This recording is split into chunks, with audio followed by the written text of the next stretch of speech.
வைப்போம் அது ஒன்றும் ஆகாது, பயப்படாது. ஸோ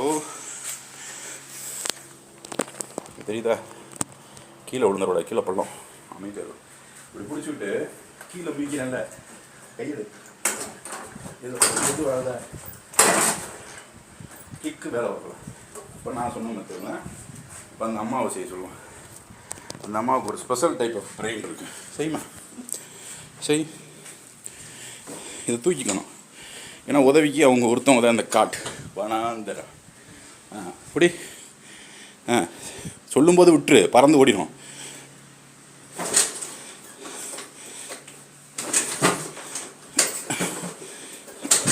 முடியாது. ஸோ சிறுமுளை பெருமுளை இரண்டு முளை சேர்ந்து ஒரே முளை. ஓகே. ஸோ இந்த மாதிரி வனாந்திரத்திலே யாரும் உதவிக்கு இல்லாத போது எப்போவுமே நமக்கு யார் உதவி செய்ய மாட்டாங்க. அது வேறு விஷயம். அப்படி இருக்கும்போது என்ன செய்யணும் வச்சுக்க. ஓகே. ஸோ முடிஞ்ச அளவுக்கு கிக் பண்ணுறோம் இந்த மாதிரி. ஓகே, கிக் பண்ணுறோம். திருவுறதுக்கு ஆள் அப்போ என்ன செய்யணும், எடுத்துகிட்டு மூச்சு.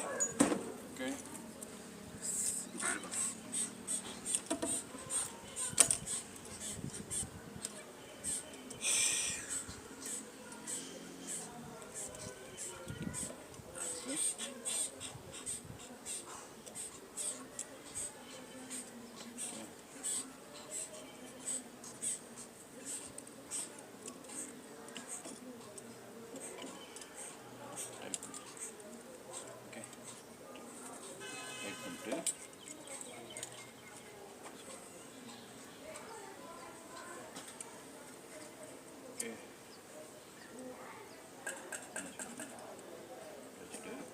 யாரோட உதவியும் எதிர்பார்க்கணும். சுயம்பு தான் முக்கியம். ஓகேவா? இது வந்து இப்போ இதில் ஒரு ஸ்பெஷல் கிக் இருக்குது, ஸ்கூப் இல்லை, அது என்னன்னு சொல்லுவாங்க. ஓகே. டயரை மேலே தூக்கி பிடிச்சிக்கணும். ஓகே.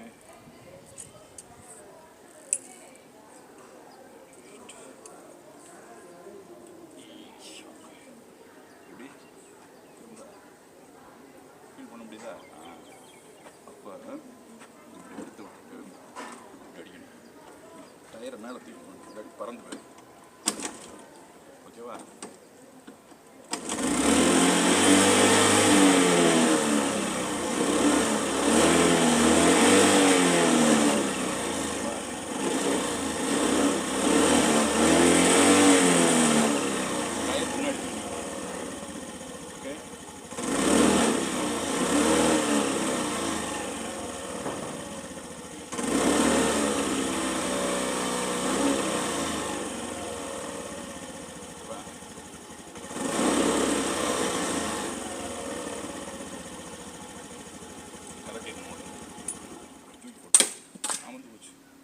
ஸோ இதுதான் ஒரே டெக்னாலஜி, இதை டெவலப் பண்ணுவோம். ஓகே. ஸோ யாரும் உதவிக்கு இல்லைன்னா இப்படி தான் செய்யணும். ஸோ மனித வாழ்க்கை ஒரு மிருகமான சூழ்நிலை, isolated. Man is becoming a rational animal. Isolate ஆகிறான் யாருக்கும் உதவாமல். அப்போ இயந்திரங்கள் தான் நமக்கு உதவும். அந்த இயந்திரங்களோட விஷயத்தை